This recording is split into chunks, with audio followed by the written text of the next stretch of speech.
నమస్తే Zee TV news కి స్వాగతం. నేను కృష్ణకుమారి. వార్తల్లో ముందుగా ముఖ్యాంశాలు. ఈ నెల 22-23న జరిగే ఈ గవర్నెన్స్ జాతీయ సదస్సుకు పక్క ఏర్పాట్లు చేయాలి. జిల్లా అధికారులకు దిశానిర్దేశం చేసిన విశాఖ కలెక్టర్ ఎంఎన్ హరేంద్ర ప్రసాద్. పాక్షికంగా ముగిసిన స్విగ్గీ జొమాటో రైడర్స్ బంద్. యాజమాన్యాలు దిగొచ్చేంత వరకు పోరాటం కొనసాగుతుందన్న నిరసనకారులు.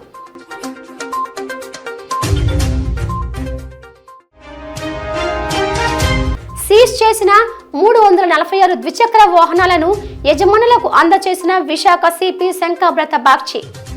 కేంద్ర ప్రభుత్వ ఆదేశానుసారం వెహికల్ రిటర్న్ మేళా చేపట్టినట్లు వెల్లడించిన కమిషనర్. ఈ నెల 22-23వ తేదీల్లో విశాఖపట్నం వేదికగా జరగనున్న 28వ జాతీయ ఈ గవర్నెన్స్ సదస్సు ఎన్సీఈజీకు పక్క ఏర్పాట్లు చేయాలని అధికారులను జిల్లా కలెక్టర్ ఎంఎన్ హరేంద్ర ప్రసాద్ ఆదేశించారు. ఈ విషయంపై కలెక్టరేట్ మీటింగ్ హాల్లో అధికారులతో సమీక్షించిన ఆయన పలు అంశాలపై దిశానిర్దేశం చేశారు.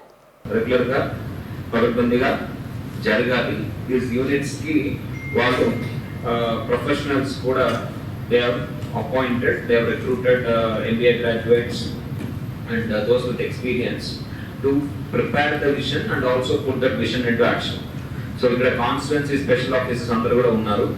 మీ కాన్స్టిట్యుయెన్సీలో ఈ విషన్ యాక్షన్ యూనిట్ యొక్క ఫంక్షనింగ్ మీరు దృష్టి పెట్టాలి. లేకపోతే అది ఊరినే కూర్చొని it will be like at another GSWS system లాగా తయారవుతుంది. బాధ్యత మీ ప్రతి ఒక్కరికి ఉంది. So please see to that these vision action units prepare actionable interventions. ఆ 15 కోట్లు ఎక్కడి నుంచి వస్తుంది? ఎక్కువ పొలం మనము సాగు చేయాలి అర్బన్ ప్రాంతంలో. అర్బన్ ప్రాంతంలో your focus should be on skilling. Your focus it may be a SHG group setting up a new food processing unit. సచివాలయం వారిగా వారు అర్బన్ ప్రాంతం వారు ఫోకస్ పెట్టి తయారు చేయాలి యాక్షన్ ప్లాన్. ఆ యాక్షన్ ప్లాన్ ని setting here and mandal special officers for setting here. You both should work together, SIT with this units, guide them and prepare this action plan and roll out it. ఇందులో మొత్తం ఒక జిల్లా వ్యాప్తంగా ఒక 3000 ఎకరాలు కొత్తగా సాగు తీసుకొస్తున్నాం. నా ప్రాంతం ఆర్ఎస్కే some XYZ ఊరు ఆ ఆర్ఎస్కేలో 30 ఎకరాలు ఉంది. ఆ 30 ఎకరా granularity you have to work and ఈ పనిని మీరు మానిటర్ చేయాలి, గైడ్ చేయాలి కింద అగ్రికల్చర్ ఆఫీసర్ చేత ఆర్ఎస్కేలో. So this is very very important thing. మీరు నాకు గైడెన్స్ లేదు, మాకు ఎలా చేయాలి అవగాహన లేదంటే this is how you should ease of doing business. అక్కడ బిజినెస్ చేసే వాళ్ళకి సమస్య ఉంది. ఆ సమస్యని then maybe construction sector ఉంటుంది. అర్బన్ లో చూస్తే కన్స్ట్రక్షన్ సెక్టార్ ఉన్న సమస్య ఏంటి? ఇసుక పని చేస్తున్న టౌన్ ప్లానింగ్ విభాగం సరిగా పని చేస్తున్నారు. టౌన్ ప్లానింగ్ ఏదైనా డబ్బులు అడుగుతున్నారా, ఇబ్బంది పడుతున్నారు. And your collection, revenue collection from commercial taxes, Visakha ఉక్కును ప్రైవేటీకరించే కుట్రలను కేంద్ర బీజేపీ, రాష్ట్ర టీడీపీ, జనసేన కూటమి ప్రభుత్వాలు నిలిపివేయాలని, ఈఓఐలను వెంటనే రద్దు చేయాలని, సొంత గనులు కేటాయించాలని, అక్రమంగా తొలగించిన 5,000 మంది కాంట్రాక్ట్ కార్మికులను వెంటనే విధుల్లోకి తీసుకోవడంతో పాటుగా కార్మికులపై దుష్ప్రచారం నిలిపివేయాలని సిపిఎం రాష్ట్ర కార్యదర్శి వి శ్రీనివాసరావు డిమాండ్ చేశారు. జగదాంబ సిఐటియు కార్యాలయంలో సిపిఎం కేంద్ర కమిటీ సభ్యులు కె లోకనాథం, విశాఖ జిల్లా కార్యదర్శి ఎం జగ్గునాయులతో కలిసి నిర్వహించిన విలేకరుల సమావేశంలో ఆయన మాట్లాడుతూ, గత వైసీపీ ప్రభుత్వం విశాఖ ఉక్కును ప్రైవేటీకరించకుండా ఆపలేకపోయిందని అన్నారు. కూటమి ప్రభుత్వం కూడా ఆపలేకపోతోందని అన్నారు. కూటమి ప్రభుత్వం వచ్చాక ఆందోళన కూడా అణచివేయడానికి పూనుకుంటుందని అన్నారు. అంతేకాకుండా ఎంపీ భరత్, గాజువాక ఎమ్మెల్యే పల్ల శ్రీనివాసులు కార్మికుల మీద, కార్మిక సంఘాల మీద తప్పుడు ఆరోపణలు చేస్తున్నారని మండిపడ్డారు. ఉద్యమాన్ని నీరుగార్చేందుకు కూటమి ప్రభుత్వం పన్నాగాలు పన్నుతోందని అన్నారు. ఇప్పటికైనా వాస్తవాలు గ్రహించి స్టీల్ ప్లాంట్ కాపాడటానికి ఎన్నికలకు ముందు ఎలాగైతే ముందుకొచ్చారో ఇప్పుడు కూడా కార్మిక సంఘాలతో కలిసి ఉద్యమాల్లో భాగస్వామ్యం కావాలని, అలాగే తొలగించిన కాంట్రాక్ట్ కార్మికులకు ఉద్యోగాలు ఇవ్వాలని రాష్ట్ర ప్రభుత్వాన్ని డిమాండ్ చేశారు. సంఘానికి ముట్టిందా, వాళ్ళ టీఎన్టీయూసీ వాళ్ళకి ముట్టిందా, వాళ్ళు ఎవరైనా ఇవ్వాలి. మరి ఎవరు దొంగలో బయట పెట్టాలి. మీరు చేసిన తప్పుని మొత్తం కార్మికుల మీద, కార్మిక సంఘాల మీద నెట్టి కార్మికోద్యమాలని విచ్ఛిన్నం చేయాలని, బలహీనపరచాలని, నైతికంగా దెబ్బతీయాలని అనుకుంటే క్షమించడం నేరం అవుతుంది. ఈ రకమైన తప్పుడు ఆరోపణలతోటి వాళ్ళు ఈ కుట్రలు సాగించలేరు, ప్రైవేటీకరించాలనేటువంటి కుట్రని సాగించలేరు. కేంద్రం నుంచి వచ్చిన నిధులు ఏమైనా ఇంతవరకు చెప్పలేము. మేము పదే అడుగుతున్నాం, కేంద్రం నుంచి వచ్చిన ప్యాకేజీ ఏమైంది, దేనికోసం ఖర్చు పెట్టారు, రా మెటీరియల్కి ఎంత ఖర్చు పెట్టారు, లేకపోతే ఈ ఇండస్ట్రీ పరిశ్రమలు నడపడానికి ఎంత ఖర్చు పెట్టారు, జీతాలకు ఎంత ఖర్చు పెట్టారు. 3 నెలలుగా జీతాలు లేవు. ఈ నెల ఇంతవరకు జీతాలు ఇవ్వాలా. ఇప్పుడు 400 కోట్ల రూపాయలు కార్మికులకు బకాయిలు పడి ఉన్నాయి, జీతాలు బకాయిలు 5 నెలల్లో. అయినా సరే వాళ్ళు త్యాగం చేసి పనిచేస్తున్నారు. జీతాలు ఇవ్వకపోయినా త్యాగాలు చేసి పనిచేస్తున్న కార్మికులను అభినందించాల్సింది పోయి ఆరోపణలు చేయటం అనేది చాలా దుర్మార్గం. ఇప్పుడు ఈ కార్మికవర్గం క్షమించదు తెలుగుదేశం వాళ్ళని ఈ రకమైనటువంటి ఆరోపణలు చేస్తుంటే. ఒకవైపు కార్మికుల సంఖ్య పెరిగిపోయింది అని 3,000 మంది కాంట్రాక్టు, 1,400 మంది పర్మనెంట్ ఎంప్లాయీస్ని తీసేసి దాదాపు 5,000 మంది తొలగించి ఇప్పుడు వరుసపెట్టి ఇతర రాష్ట్రాల వాళ్ళని తీసుకుంటున్నారు. అంటే ఈ రాష్ట్రంలో ఇక్కడ ఉన్నటువంటి నిర్వాహిస్తులకి ఇప్పటికీ ఉద్యోగాలు లేవు, కానీ బయట నుంచి వాళ్ళని మాత్రం ఇతర రాష్ట్రాలు, ఎందుకంటే ఇతర రాష్ట్రాల్లో అయితే నోరు ఆయా ఉండదు, వాళ్ళకి తక్కువ జీతాలు ఇచ్చి ఎక్కువ గంటలు పని చేయించుకోవచ్చు. దానివల్ల రాబోయే ప్రైవేటు కంపెనీలకు ఎక్కువ లాభం చేకూర్చాలంటే కాగల కార్యం గంధర్వులు చేసినట్టుగా ప్రైవేటు కంపెనీలకు లాభం చేసేటువంటి పని ముందస్తుగా ప్రభుత్వమే చేస్తున్నది. వాళ్ళకి ఊడిగం చేస్తుంది. రాబోయే ప్రైవేటు కంపెనీలకి వాళ్ళకి నష్టాలు లేకుండా కార్మికుల సంఖ్యను తగ్గించి, జీతాలు తగ్గించి, మొత్తం ఇప్పుడు 3 ఫర్నేసులు స్టార్ట్ అయినాయి. 3 ఫర్నేసులు స్టార్ట్ అయినా ప్రొడక్షన్ మాత్రం 2 ఫర్నేసుల కింద అయ్యేదే అవుతుంది. 2 ఫర్నేసుల కింద ఎంత ప్రొడక్షన్ అయిందో 3 ఫర్నేసులు మూడోది స్టార్ట్ అయిన తర్వాత కూడా అంతే అవుతుంది. ఎందుకు పెంచలేదు ప్రొడక్షన్? అంటే ఉద్దేశపూర్వకంగానే ప్రొడక్షన్ కట్ చేసి నష్టాలు పాలు చేసి ప్రైవేటీకరించాలనే కుట్రలో దొడ్డిదారిని దీన్ని ప్రైవేటీకరించే కుట్ర. స్ట్రాటజిక్ సేల్ అని ప్రధానమంత్రి వాళ్ళ క్యాబినెట్ తీర్మానం చేసిన తర్వాత ప్రకటించాడు. వీలైతే గుండుగుత్తగా హోల్సేల్ టోకు అమ్మేస్తాం, వీలు కాకపోతే రిటైల్కి అమ్ముతాం. ఇప్పుడు మొదటి 4 ఏళ్ళు ప్రజలు ప్రతిఘటించారు.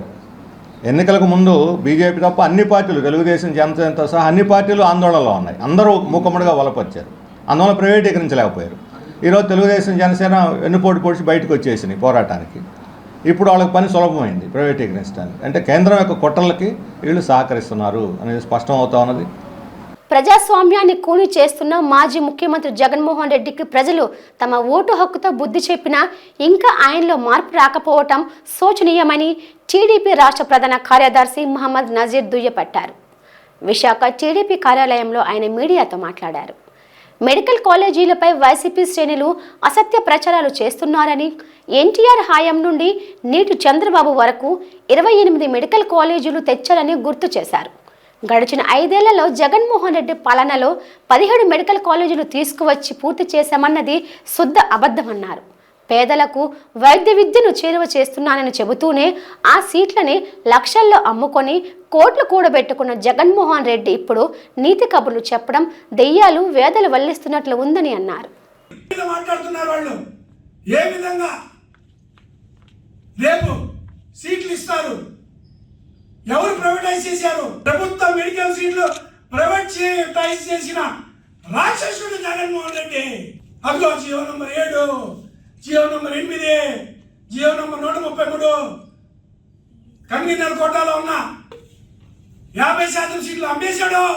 జియో ద్వారా 35% సెల్ఫ్ ఫైనాన్స్, సంవత్సరానికి 12 లక్షలు, 15% ఎన్ఆర్ఐ సీట్లు, సంవత్సరానికి 20 లక్షలు. జగన్మోహన్ రెడ్డి ఒకటోసారి, రెండోసారి, మూడోసారి పేద విద్యార్థుల భవిష్యత్తును సర్వనాశనం చేసినవాడు కాబట్టి నిన్ను, నీ పార్టీని అదోల పాతాళం తొక్కేశారు. రెక్కాడితే గాని డొక్కాడిన బ్రతుకులు వారివి. రేయింబవళ్ళు కష్టపడితే కానీ ఆకలి తీరదు. వచ్చే అరాకొర ఆదాయంతోనే కుటుంబాన్ని పోషించుకుంటూ బ్రతుకుబడిని లాగుతున్న స్విగ్గీ, జొమాటో రైడర్స్ పరిస్థితి అత్యంత దీనంగా తయారైంది. యాజమాన్యాల లెక్కలేనితనానికి పాపం రైడర్స్ బలైపోతున్నారు. తమ సమస్యలను పరిష్కరించాలని డిమాండ్ చేస్తూ నేడు వారు చేపట్టిన బంద్కి సంబంధించిన మరింత సమాచారాన్ని మా ప్రతినిధి ప్రసాద్ అందిస్తారు.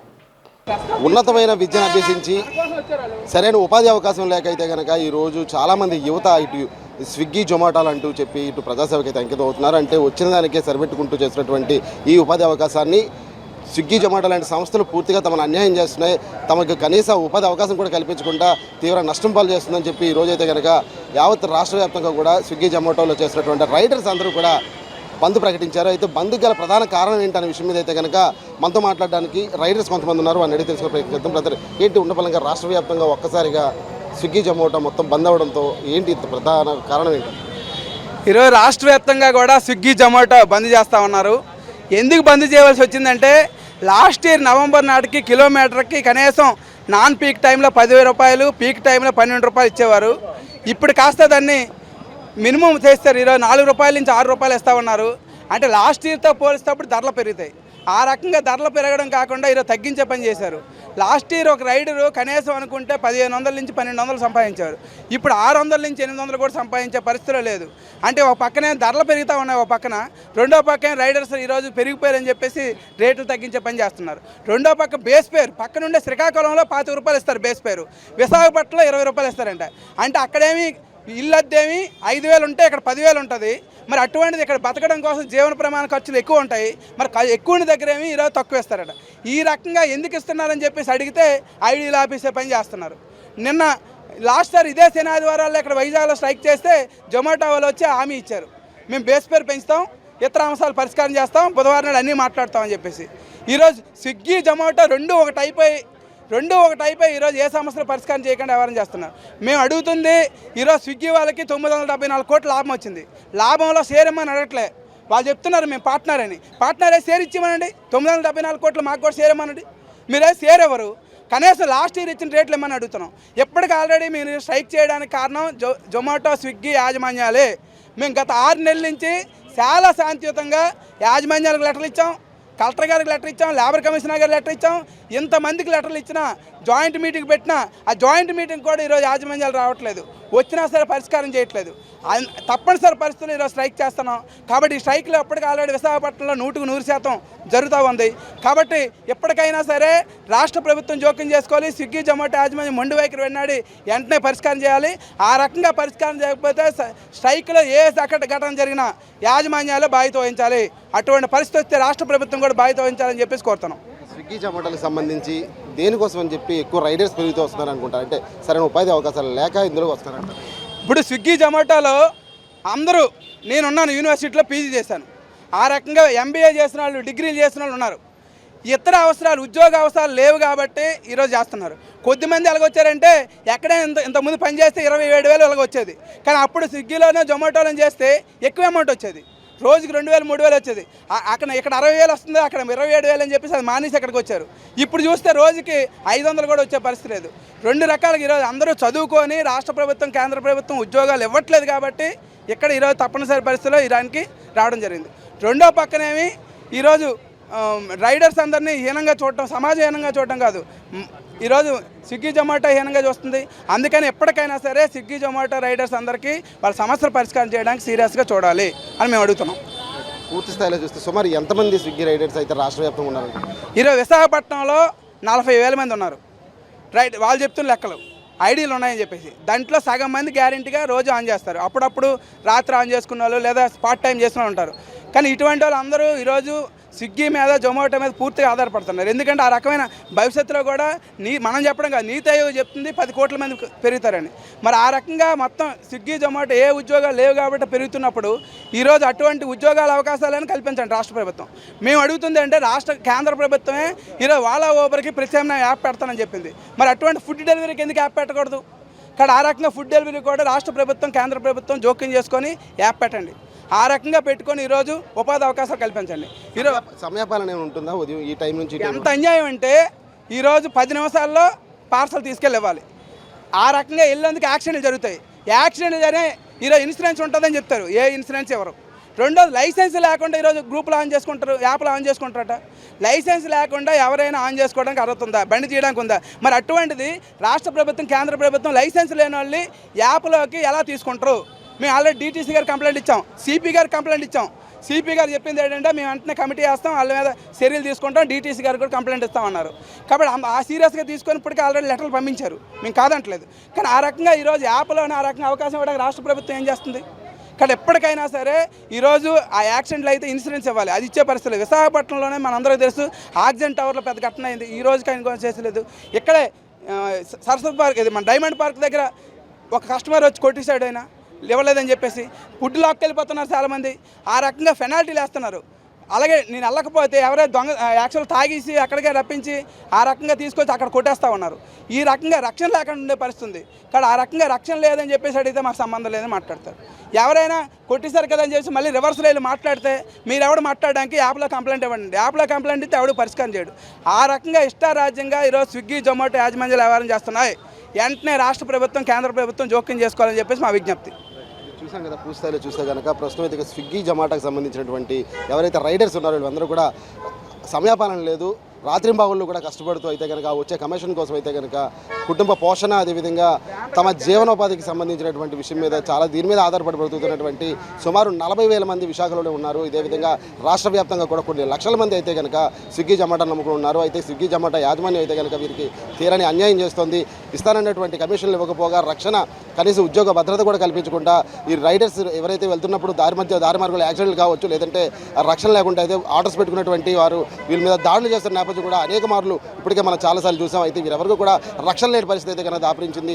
స్విగ్గీ జొమాటోలు ఇప్పటికైనా కలుగ చేసుకున్న యాజమాన్యాలు వీళ్ళకి ఎవరైతే రైడర్స్ ఉన్నారో వీరికి కనీసం ఉద్యోగ భద్రత, అదేవిధంగా ఉపాధి భద్రత కూడా కల్పించాలని చెప్తున్నారు. అదేవిధంగా రాష్ట్ర కేంద్ర ప్రభుత్వాలు కూడా కలుగ చేసుకుని తమకు న్యాయం జరిగేంత వరకు కూడా తమ పోరాటం కొనసాగిస్తామని చెప్తున్నారు. అది కానీ జరగకపోతే కనుక తీవ్ర ఆందోళనకు దిగుతామని చెప్పి తీవ్ర హెచ్చరికలు జారీ చేసిన నేపథ్యం కనిపిస్తుంది. ఇది ప్రస్తుతం విశాఖలో జరుగుతున్నటువంటి స్విగ్గీ జొమాటో రైడర్స్ సంబంధించినటువంటి బంద్కి సంబంధించిన సమాచారం. కెమెరామ్యాన్ సూర్యబాబుతో ప్రసాద్, జీటీవీ న్యూస్, విశాఖపట్నం నుంచి. విశాఖ సాగర తీరాన రేస్ ఈవెంట్స్ ఆధ్వర్యంలో వైజాగ్ ఆటో ఎక్స్పోను ఘనంగా ప్రారంభించారు. సిఎంఆర్ విశ్వప్రియ ఫంక్షన్ హాల్ ఎదురుగా ఉన్న పార్కింగ్ స్థలంలో 2 రోజుల పాటు జరగనున్న ఎక్స్పోను ఈరోజు నగర police commissioner doctor Shankhabrata Bagchi ribbon cut చేసి ప్రారంభించారు. సుమారు 20 కార్లు, బైక్ల డీలర్లు తమ ఉత్పత్తులను ఈ ఎక్స్పోలో ప్రదర్శించారు. ఎక్స్పోలో ప్రదర్శనకు ఉంచిన వాహనాల స్టాల్స్ను కమిషనర్ సందర్శించారు. ఈ సందర్భంగా కమిషనర్ మాట్లాడుతూ ఢిల్లీ, ముంబై, కలకత్తా, చెన్నై, బెంగళూరు వంటి నగరాల్లో జరిగే ఈ తరహా ఎక్స్పోలను గడిచిన 10 ఏళ్లుగా రేస్ ఈవెంట్ మేనేజ్మెంట్ కంపెనీ విశాఖపట్నంలో విజయవంతంగా నిర్వహిస్తోందని కొనియాడారు. ఒకే చోట అన్ని కంపెనీల ఉత్పత్తులను ఉంచి వాహన కొనుగోలుదారులకు అద్భుతమైన ఆఫర్లను ఇచ్చే ఈ తరహా ఎక్స్పోలు బీచ్ రోడ్లు చేపట్టడం అభినందనీయమన్నారు. రేస్ ఈవెంట్ మేనేజర్ దాడి రవికుమార్ చేపడుతున్న ఈ ఈవెంట్ వాహన కొనుగోలుదారులకు ఎంతో ప్రయోజనకరంగా ఉంటుందన్నారు. దీనితో పాటు కేంద్ర ప్రభుత్వం ఆటోమొబైల్ రంగంపై జీఎస్టీ శాతాన్ని ఇటీవల తగ్గించిన నేపథ్యంలో కార్లు, బైక్ల ధరలు గణనీయంగా తగ్గుముఖం పట్టాయన్నారు. రానున్న దసరా సందర్భంగా కొత్త వాహనాలు కొనేవారికి ఈ ఎక్స్పో ఎంతో ఉపయోగకరంగా ఉంటుందన్నారు. వాహనాలు నడిపేవారు తప్పనిసరిగా నిబంధనలు పాటించి సురక్షితమైన ప్రయాణం చేయాలని కోరారు.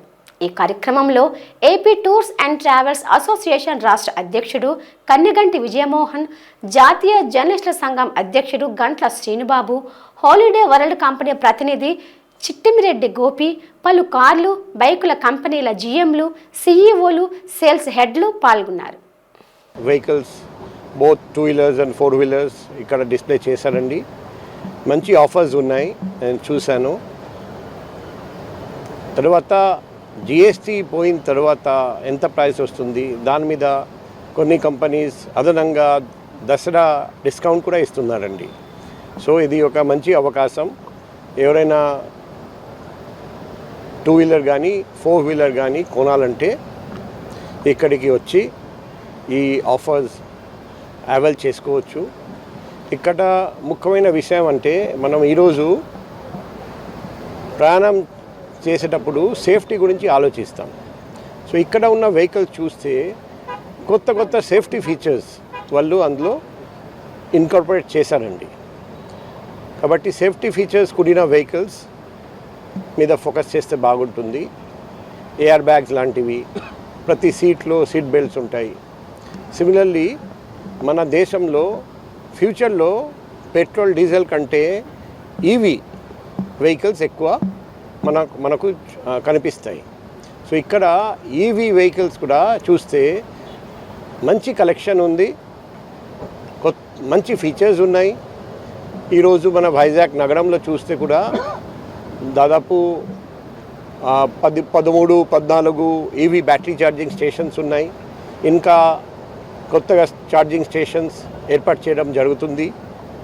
కాబట్టి ఈవీస్ కూడా కొంటే ఫ్యూచర్ కోసం బాగుంటుందని మేము అనుకుంటున్నాం.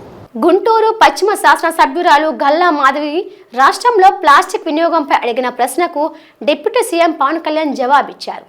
కూటమి అధికారంలోకి వచ్చినప్పటి నుండి రాష్ట్రంలో సింగిల్ యూజ్ ప్లాస్టిక్ నియంత్రణకు తీసుకుంటున్న చర్యలను, అలాగే పరిశ్రమల నుండి వెలువడుతున్న కాలుష్యంపై ఆయన మాట్లాడారు. ప్రభుత్వం తరఫు నుంచి అన్ని చేయగలుగుతున్నాం, కానీ దీంట్లో పౌరులు ఒక బలమైన భాగస్వామ్యం తీసుకోకపోతే మటుకు ఇది ముందుకు తీసుకెళ్ళడం చాలా అది మనం ఎంతసేపు ఆదేశాలు ఇస్తున్నాం కానీ కింద దాకా ఎందుకు ఆ పొల్యూషన్ సింగిల్ యూజ్ ప్లాస్టిక్ ఎందుకు వాడలేకపోయి, ఎందుకు దాన్ని ఇంప్లిమెంట్ చేయలేకపోతున్నటానికి ఇది మనందరికి కూడా ఒకసారి ముఖ్యంగా పొలిటికల్ పార్టీస్ కానీ ఈ ఫ్లెక్సీస్ వల్ల ఏం జరుగుతుందంటే అధ్యక్ష, ఇది ఒక ప్లాస్టిక్ మన అందరి దైనందిన అంటే డే టు డే జీవితంలో చాలా అంతర్భాగం అయిపోయింది. కూరగాయల్లో వాటి దగ్గర నుంచి నీళ్ళ బాటిల్స్ కావచ్చు, ఇయర్ బడ్స్ కావచ్చు, ప్లాస్టిక్ ప్లేట్స్, ప్లాస్టిక్ గ్లాసెస్ ఇవన్నీ సౌకర్యం కలిగిస్తున్నాయి. కానీ ఈ టెంపరీ సౌలభ్యం ఇది పర్యావరణాన్ని కలుషితం చేసుకుంటా చివరికి ఇది ఏ స్థాయికి వెళ్ళిపోయిందంటే ఇది ఒక్క ప్లాస్టిక్ మనం భూమిలో మనం ఇమ్మటానికి కనీసం 300 years పడుతుంది అధ్యక్ష. మనం వాడుతున్న ప్రతి ప్లాస్టిక్ అది ఈరోజు ఏమవుతుందంటే మనం పాలు తాగుతున్న పశువుల కడుపులోకి వెళ్ళిపోతుందో, లేదంటే మనం తినే ఆహారంలో భాగం అవుతుంది. అలాగే ఇప్పుడు ప్లాస్టిక్ విషయం తల్లి గర్భంలో కూడా పశువుల కడుపులోకి పుట్టే పసికందుల రక్తంలోకి చేరిపోయింది. ఆంధ్రప్రదేశ్లోనే చాలా సందర్భాలు ఆవుల కడుపులో సుమారు 60 నుంచి 70 కిలోల ప్లాస్టిక్ తొలగించిన సంఘటనలు నమోదయ్యాయి. ఇలాంటివన్నీ అందుకని మాకు లైఫ్ స్పాన్ ఈ ముఖ్యంగా స్టైరోఫోమ్ అయితే 500 years కానీ పట్టదు, అది పడుతుంది దాన్ని అవడానికి భూమిలో కలవడానికి. Plastic bag, plastic straw, plastic bottles minimum plastic bag 10 to 20 years, plastic straw అయితే 200 years, ప్లాస్టిక్ బాటిల్ అయితే ఏకంగా 450 పైచిలకు సంవత్సరాలు. సో ప్లాస్టిక్ పూర్తిగా భూమిలో కలిసిపోవట్ల. అది మోస్ట్ డేంజరస్ ఏంటంటే చిన్న చిన్న ముక్కలుగా విడిపోయి మైక్రో ప్లాస్టిక్, నానో ప్లాస్టిక్స్ రూపంలో నేల, నీరు, గాల్లో ఇప్పటికీ ఉండిపోతున్నాయి. ఇటీవల అధ్యయనాల్లో కూడా ముఖ్యంగా తల్లిపాలలో కూడా మైక్రో ప్లాస్టిక్ ఉన్నాయని తెలియజేస్తూ ఉన్నది. సో వీటన్నిటికీ సంబంధించి మేము ఒక నెక్స్ట్ 2-3 monthsలో చాలా ఒక డీటెయిల్ అనాలిసిస్, డీటెయిల్ ప్లాన్తో వస్తున్నాం అధ్యక్ష, ఒక యాక్షన్ ప్లాన్ తోటి. అది మీకు తెలియజేస్తాం. ఇప్పుడు ఉదాహరణకి పంచాయతీ ద్వారా మేము ఏం చేస్తామంటే స్వచ్ఛందం అనే కార్యక్రమం పెట్టాం. ఈ ఏవైతే ప్లాస్టిక్ వ్యర్థాల నుంచి నిత్యావసర వస్తువులు పొందుతూ ఉన్నారు, ఇది ఒక అవగాహన పెంచుతున్నాం. ఈ చెత్తను సేకరించి అలవాటుని పెంపొందింపజేస్తున్నాం. ఉదాహరణకి ప్లాస్టిక్ ఫ్రీ కూటమి ప్రభుత్వం కేవలం స్వలాభం కోసమే ఆలోచించి 10 వైద్య కళాశాలలను పీపీపీ పద్ధతిలో ప్రైవేటు వ్యక్తులకు అప్పగించనుందని మాజీ మంత్రి విడుదల రజని ఆరోపించారు. రాష్ట్ర వ్యాప్తంగా వైసీపీ చేపట్టిన చలో మెడికల్ కాలేజీ కార్యక్రమం విజయవంతమైన సందర్భంగా ఆమె కేంద్ర పార్టీ కార్యాలయంలో విలేకరుల సమావేశం నిర్వహించారు. పేద విద్యార్థులకు వైద్య విద్యను దూరం చేయడమే లక్ష్యంగా పెట్టుకున్న కూటమి ప్రభుత్వానికి త్వరలో ప్రజలే బుద్ధి చెబుతారని ఆమె జోషం చెప్పారు. ఎంతో ప్రెస్టీజియస్గా రాష్ట్రంలో 17 గవర్నమెంట్ మెడికల్ కాలేజెస్ని 8,500 కోట్ల ఖర్చుతో ఈ కాలేజెస్ని రాష్ట్రంలో ప్రారంభించాలి, తీసుకురావాలి, మన రాష్ట్రానికి 17 గవర్నమెంట్ మెడికల్ కాలేజెస్ అని సంకల్పించినటువంటి మరి ఆ యొక్క ఆలోచనని మనం అందులో భాగంగా ఒక 5 కాలేజెస్ పూర్తిగా ప్రారంభించుకొని తరగతులు కూడా మొదలుపెట్టాం మన హయాంలోనే. ఇంకొక 5 కాలేజెస్ని మనం స్టార్ట్ చేసే దిశ దాకా కూడా వర్క్స్ కంప్లీట్ చేసుకున్నాం. రిక్రూట్మెంట్స్ పూర్తి చేశాం. అన్ని విధాలుగా కూడా దాదాపు 90% ఆ కాలేజెస్ని ప్రారంభించేదాకా సెకండ్ ఫేజ్ కాలేజెస్ని సిద్ధంగా ఉంచాం. అండ్ థర్డ్ ఫేజ్ కాలేజెస్ అన్నీ కూడా ఫౌండేషన్ వేసి వివిధ దశల్లో వర్క్స్ అన్నీ కూడా ప్రోగ్రెసివ్గా ఉన్నాయి. మరి ఈ అన్ని కాలేజెస్ని కూడా ఈ రోజున ఏ జిల్లాలో ఆ జిల్లా అక్కడున్నటువంటి ప్రజలందరూ కూడా ఆ కాలేజెస్ని విజిట్ చేసి ఈ రోజున గత కొద్ది రోజులుగా కూటమి ప్రభుత్వం అనేక నిర్ణయాలు చేసి ప్రజల ఆరోగ్యాన్ని పణంగా పెట్టి నడుస్తున్నటువంటి తీరుని అది జస్టిఫై చేసుకునేందుకు కూటమి ప్రభుత్వం వాళ్ళు మాట్లాడుతున్నటువంటి మాటల్ని, వాళ్ళ యొక్క గ్రాఫిక్స్ని, వాళ్ళ యొక్క మ్యానిపులేటెడ్ ఫ్యాబ్రికేటెడ్ ప్రెజెంటేషన్స్ని తిప్పికొడుతూ వాస్తవాలని ప్రజలకు చూపిస్తూ ఈ రోజున ప్రజలందరూ కూడా ఏ జిల్లా కా జిల్లా స్థానికంగా అక్కడున్నటువంటి నిర్మించినటువంటి ప్రారంభించినటువంటి అలాగే ప్రారంభానికి సిద్ధంగా ఉన్నటువంటి సెకండ్ ఫేజ్ కాలేజెస్, అలాగే పనులు మన హయాంలో పురోగతిలో ఎక్కడిదాకా వచ్చాయనేటువంటి కాలేజెస్ అన్నిటినీ కూడా ఈరోజు మరొకసారి ప్రజలకు వాస్తవాలను తెలియజేసేందుకు అక్కడ పాల్గొని అనేక స్టేజెస్లో ఉన్నవి, ఏ పరిస్థితిలో ఉన్నాయి, ఎలా ఫంక్షన్ అవుతున్నాయి, ప్రారంభమైన ఏ దశలో ఉన్నాయి, చక్కగా పిల్లలు ఎలా చదువుకుంటున్నారు, అక్కడ ఉన్నటువంటి విద్యార్థులు ప్రారంభం నోచుకొని కొంత పని చేసి ఆ ప్రారంభం నోచుకోనటువంటి ఆ కాలేజ్ ఎందువల్ల ప్రారంభం కాలేదనేటువంటి వాస్తవాలని మేము ఫౌండేషన్ వేసి చక్కటి ప్రోగ్రెస్ని థర్డ్ ఫేజ్లో ఉన్న కాలేజ్కి తీసుకొచ్చి వాటిని ఈ కూటమి ప్రభుత్వం వల్లే ఈ కాలేజ్ ఈరోజు ఆ రోజు జగనన్న హయాంలో ఎక్కడి వరకు పనులు జరిగినాయి అక్కడే ఆగిపోయాయి, ఎందుకు ఆగిపోయాయి అనేటువంటి వాస్తవాలని, రియాలిటీని, there is no graphics in this, no fabrications, ఈ రియాలిటీని, ఈ రియల్ కట్టడాల్ని మేము తీసుకొచ్చినటువంటి మెడికల్ కాలేజెస్, దీని డెవలప్మెంట్స్ని ప్రజలకు మరొకసారి మన వాళ్ళంతా కూడా అక్కడికి వెళ్ళి అక్కడే నిలబడి చక్కగా ఎక్స్ప్లెయిన్ చేస్తూ ప్రజలకు తెలియజేసినటువంటి పరిస్థితులు ఇప్పటిదాకా కూడా మనం చూసాం. స్టేట్ మొత్తం కూడా చాలా చక్కగా ఈ కార్యక్రమం జరిగింది. మరి కూటమి ప్రభుత్వం ఒక జీవో తీసుకొచ్చింది హడావిడిగా, క్యాబినెట్లో ఒక నిర్ణయం చేశారు, జీవో తీసుకొచ్చారు, ఎవరితో పనిలా, ఎవరిని పట్టించుకోవాల్సిన పనిలా, పీపీపీ అంటూ ప్రైవేటైజేషన్ అంటూ దాంట్లో ఒక బిజినెస్ ఎజెండాని పెట్టుకొని వాళ్ళకి సంబంధించిన వాళ్ళకి అప్పజెప్పేటువంటి ఒక స్కామ్లో భాగంగా మొన్న చూసాం, టెండర్ కూడా కాల్ఫర్ చేశారు. అంటే ఈ యొక్క నిర్ణయం ఏదైతే ప్రైవేటైజేషన్ అనేటువంటి నిర్ణయం కూటమి ప్రభుత్వం చంద్రబాబు నాయుడు గారు ఈ నిర్ణయాన్ని తీసుకున్నారో దీనికి రాష్ట్రంలో పెద్ద ఎత్తున ఆందోళన నెలకొంది, ప్రజలలో బాధ నెలకొంది. డాక్టర్ విద్య అభ్యసించాలనుకునేటువంటి రాష్ట్రంలోని ప్రతి విద్యార్థిలో ఆందోళన నెలకొంది. రెండవ రోజు అసెంబ్లీ సమావేశాల్లో పెందుర్తి ఎమ్మెల్యే పంచకర్ల రమేష్ బాబు పరిశ్రమలకు కేటాయించిన భూముల్లో ఇంకా ప్రారంభం కాని నోచుకోని పరిశ్రమల ప్రస్తావన లేవనెత్తారు. పరవాడ సెర్చ్ ఫార్మాసిటీలో గత 20 సంవత్సరాల క్రితం అతి తక్కువ ధరకు భూములు తీసుకున్న పరిశ్రమలకు నోటీసులు పంపాలని, ఉద్యోగ ఉపాధి అవకాశాలు మెరుగుపరచాలని, ముఖ్యంగా సేఫ్టీపై ప్రత్యేక దృష్టి సారించాలని ఆయన కోరారు. ఏదైతే ఇండస్ట్రీ పరంగా ల్యాండ్ తీసుకున్నారో గత 20 సంవత్సరాల క్రితం ల్యాండ్ తీసుకున్నాయి కూడా ఇంకా ఎస్సీజెడ్లో కానీ ఫార్మా కంపెనీల్లో కానీ కంపెనీలు రాలేదు అధ్యక్ష. చాలా వరకు తక్కువ రేట్లలో అప్పుడు భూమి తీసుకున్నారు, వాళ్ళకు రేటు పెరుగుతోంది. ప్రభుత్వ భూమి కానీ ప్రైవేటు వాళ్ళు కానీ భూములు ఇచ్చున్నారు. ఇండస్ట్రీస్ వస్తే ఉద్యోగ ఉపాధి అవకాశాలు వస్తాయని వాళ్ళు ఎదురు చూస్తూ ఉన్నారు. కొన్ని వేల ఎకరాలు ఇంకా ఖాళీగా ఉన్నాయి అధ్యక్ష. మా పెందుర్తి నియోజకవర్గం పరవాడలో 7,000 ఎకరాలు తీసుకుంటే ఇంకా దగ్గర 1,500 ఎకరాల వరకు ఎస్సీజెడ్ ఫార్మాలో ఖాళీలు ఉన్నాయి. ఆ ఖాళీల్లో కూడా కంపెనీలు రాకపోతే మీరు వాళ్ళకు నోటీసులు ఇచ్చో లేకపోతే వాళ్ళకి మోటివేట్ చేసో రప్పించాలని చెప్పి కోరుతా ఉన్నాను. వచ్చిన కంపెనీల్లో కూడా అధ్యక్ష ఉద్యోగ ఉపాధి అవకాశాలు చాలా తక్కువగా ఇస్తూ ఉన్నారు. సేఫ్టీ విషయం గురించి మీరు కార్మిక శాఖ అన్నారు కాబట్టి వారితో మాట్లాడుతాం. సేఫ్టీ కూడా ఎక్కడా లేదు అధ్యక్ష. అలాగే తీసుకున్న భూములు మాత్రం త్వరితగతిన కంపెనీలు వచ్చే విధంగా గౌరవ మంత్రి గారిని ప్రయత్నించమని కోరుతా ఉన్నాను అధ్యక్ష. అన్నీ కూడా చాలా లాంగ్ బ్యాక్ ఇష్యూస్ అధ్యక్ష. ఇప్పుడైనా కంపెనీలు రాకపోతే, ఎందుకంటే ఇండస్ట్రీ పరంగా మనం ప్రోత్సాహాలు ఇస్తూ ఉన్నాం, ఈ ఎన్డీఏ గవర్నమెంట్ ప్రోత్సహిస్తూ ఉంది. ఇప్పటికైనా కంపెనీలు రావాలని చెప్పి మా ప్రాంత ప్రజలు కోరుకుంటున్నారు. కూటమి ప్రభుత్వ హయాంలో 60,000 కోట్లు సాగునీటి ప్రాజెక్టులకు వెచ్చిస్తామని, ఇప్పటికే 12,000 కోట్లు వెచ్చించామని, నదుల అనుసంధానంతో అన్ని ప్రాంతాలకు నీరు అందిస్తామని, హాంద్రినీవా నీళ్లు తీసుకువెళ్లి కుప్పం ప్రజల రుణం తీర్చుకున్నానని ముఖ్యమంత్రి చంద్రబాబు నాయుడు శాసనసభలో ప్రజెంటేషన్ ఇచ్చారు. చైనాను చూసినప్పుడు అసూయ ఉండేది. వాళ్ళు మైక్రో ఇరిగేషన్ ప్రారంభించారు. కొన్ని లక్షల ఎకరాల్లో మైక్రో ఇరిగేషన్ పెట్టుకుంటూ పోయారు.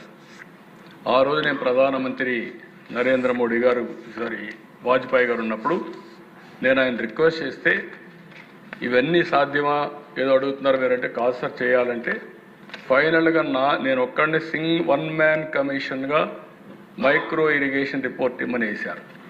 నేను ఆ రోజు ఇజ్రాయెల్ ప్రపంచం అంతా స్టడీ చేసి నేను ఒక రిపోర్ట్ ఇచ్చాను. ఆ రిపోర్ట్ని ఆమోదించారు మైక్రో ఇరిగేషన్ డెవలప్మెంట్ కింద. ఆంధ్రప్రదేశ్లో రాయలసీమలో ఈరోజు మైక్రో ఇరిగేషన్ వచ్చిందంటే ఆ రిపోర్ట్ ఆధారంగా వచ్చింది. 100% సబ్సిడీ ఇచ్చాం. చిన్న పెద్ద రైతులందరికీ 10 ఎకరాల వరకు ఇచ్చాం. ఈరోజు బ్రహ్మాండంగా గేమ్ చేంజర్గా తయారైంది. దేశంలో అత్యధికంగా మైక్రో ఇరిగేషన్ ఉండే ఏకైక రాష్ట్రం ఆంధ్రప్రదేశ్ రాష్ట్రం, మన తర్వాత గుజరాత్ రాష్ట్రం. ఇవన్నీ చేశాం అధ్యక్ష. ఈరోజు అధ్యక్ష, ఈ సంవత్సరం గోదావరి కృష్ణ చాలా ఉధృతంగా వస్తున్నాయి. ఇంకా ఇప్పటి వరకు గోదావరిలో 2,884 టీఎంసీ నీళ్లు సముద్రంలో అయిపోయినాయి. ఈరోజు వచ్చే నీళ్లు 5 లక్షల క్యూసెక్స్ ఆఫ్ వాటర్ వస్తూ ఉంది.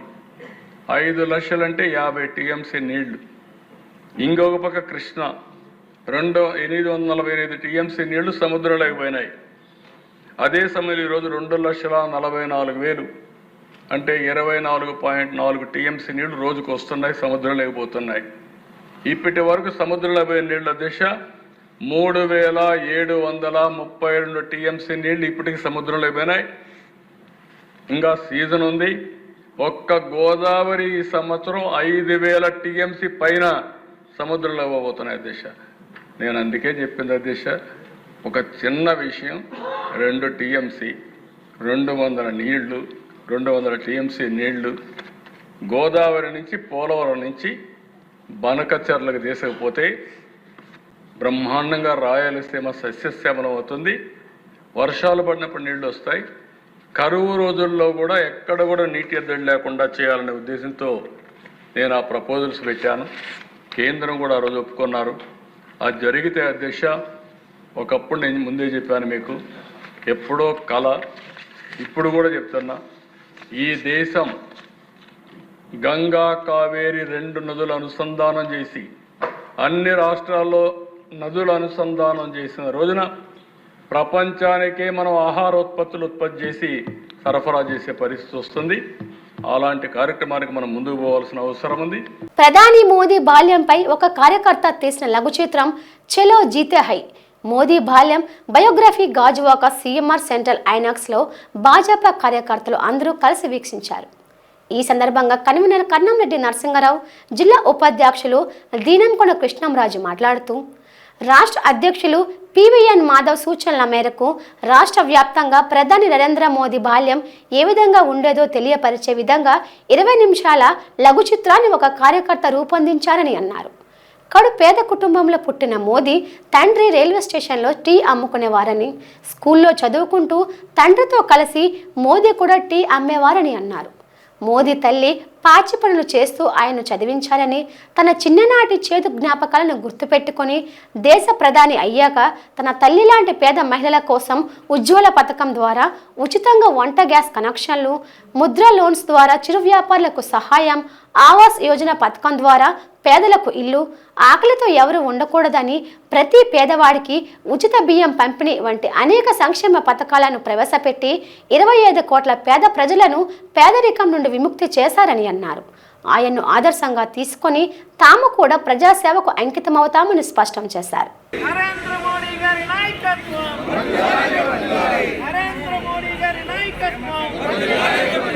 ప్రధానమంత్రి నరేంద్ర మోదీ గారు 145 కోట్ల భారతీయులకి ఆయన దిక్సూచి, ఆయన యొక్క సుపరిపాలనలో భారతదేశానికి మంచి పేరు ప్రఖ్యాతలు వచ్చే ప్రపంచంలోనే ఈరోజు భారతదేశం అంటే ఒక గుర్తింపు ఉంది. కాంగ్రెస్ వాళ్ళ పాలనలో ఎక్కడో 11వ స్థానంలో ఉన్న ఆర్థికంగా ఇప్పుడు ఆయన పాలనలో 5వ స్థానం నుంచి 4వ స్థానం, 4వ స్థానం నుంచి 3వ స్థానానికి వచ్చింది. 2047 నాటికి వికసిత్ భారత్ లక్ష్యంగా ఆయన నిరంతరం పనిచేస్తున్నారు. 2047 నాటికి మన స్వతంత్రం వచ్చి 100 ఏళ్ళు పూర్తవుతున్న శుభ సందర్భంగా ఖచ్చితంగా భారతదేశం ప్రపంచంలోనే నెంబర్ 1 లేదా నెంబర్ 2 స్థానానికి చేరుకుంటున్నానికి ఎటువంటి అనుమానం లేదు. ఇటీవలే GST సరళీకృతం చేసి అందరికీ కూడా మనకి వచ్చే నెల 2వ తేదీని దసరా పండుగ, కానీ ఈ నెల 22నే మన అందరికీ దసరా పండుగ వస్తుంది. GST సరళీకృతం చేసి అన్ని వర్గాల వరకు కూడా మేలు కూర్చే విధంగా చేసినందుకు ప్రధానమంత్రి శ్రీ నరేంద్ర మోదీ గారికి ప్రత్యేకమైన ధన్యవాదాలు తెలియజేసుకుంటూ, మోడీజీ గారి బయోపిక్ చూశాక ఆయన ఎంత కష్టాలతో బాల్యంలో కష్టపడ్డారో తెలిసింది. అంటరానితనం లేదంటే తినడానికి కూడా ఎంత కష్టపడ్డారు, స్కూల్లో చదవాలని యాతన ఉన్నా చదవలేకపోవడానికి అవన్నీ చూశాక ఈరోజు ఆయన ప్రైమ్ మినిస్టర్ సీట్లో కూర్చున్నారు అంటే చాలా గర్వకారణం. అంటే ఎవరైనా సరే సామాన్య మానవుడు అనుకుంటే సాధించేది ఉంటుంది తప్పకుండా అని ఇదొక నిదర్శనం, ఇదొక మార్గదర్శనం తెలియజేస్తున్నాను. విశాఖపట్నం పోలీస్ కమిషనరేట్ పరిధిలో వివిధ కేసుల్లో పోలీసులు సీజ్ చేసిన మోటార్ వాహనాలను సిటీ పోలీస్ కమిషనర్ శంకాబ్రత బాక్షి నేతృత్వంలో సంబంధిత వాహన యజమానులకు వెహికల్ రిటర్న్ మేళా ద్వారా వినూత్న రీతిలో అందజేయడం జరిగింది. సుమారు 346 వాహనాలను యజమానులకు అందజేశారు. ఈ సందర్భంగా సిపి మాట్లాడుతూ, వివిధ కారణాల చేత పోలీసులు స్వాధీనం చేసుకున్న వాహనాలను సంబంధిత యజమానులు వేర్వేరు ఇబ్బందులతో కోర్టు నుండి వాహనాలను విడిపించుకోలేకపోతున్నారని అన్నారు. దీంతో సీజ్ అయిన వాహనాలు మరమ్మతులకు గురవుతున్నాయని అన్నారు. దీన్ని దృష్టిలో ఉంచుకొని కేంద్ర ప్రభుత్వ ఆదేశాల మేరకు వాహనాలను సంబంధిత యజమానులకు అందజేస్తున్నట్లు పేర్కొన్నారు. మన వైజాగ్ సిటీలో ఎక్కడ లేని విధంగా కోర్ట్ పర్మిషన్ తీసుకొని ఆ వెహికల్ రైట్ఫుల్ ఓనర్ ఎవరు ట్రేస్ చేసుకొని వాళ్లకు అప్పచెప్పడానికి ప్రయత్నం స్టార్ట్ చేశాము. లాస్ట్ ఇయర్ నుండి ఈ ప్రయత్నం స్టార్ట్ చేస్తే ఫస్ట్ ప్రోగ్రామ్ ఫిబ్రవరిలో చేసాము. 158 నెక్స్ట్ ప్రోగ్రామ్ సెకండ్ విడత ఏ మంత్లో చేసాము, ఏ మంత్లో చేసాము, ఫోర్త్ మంత్ ఏప్రిల్లో 320, ఇప్పుడు సెప్టెంబర్లో 346 అండి, 346. So highest record breaking feet. వార్తలు ముగించే ముందు ముఖ్యాంశాలు మరోసారి.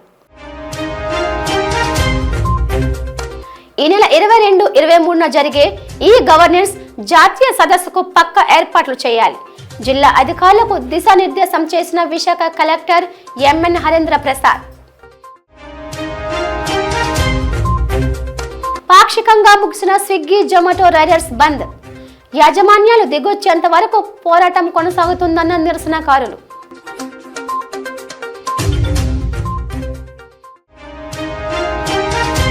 సీజ్ చేసిన 346 ద్విచక్ర వాహనాలను యజమానులకు అందజేసిన విశాఖ సిపి శంకాబ్రత బాక్షి. కేంద్ర ప్రభుత్వ ఆదేశానుసారం వెహికల్ రిటర్న్ మేళా చేపట్టినట్లు వెల్లడించిన కమిషనర్. ఈ వార్తలు ఇంతటితో సమాప్తం. చూస్తూ ఉండండి GTV న్యూస్. నమస్తే.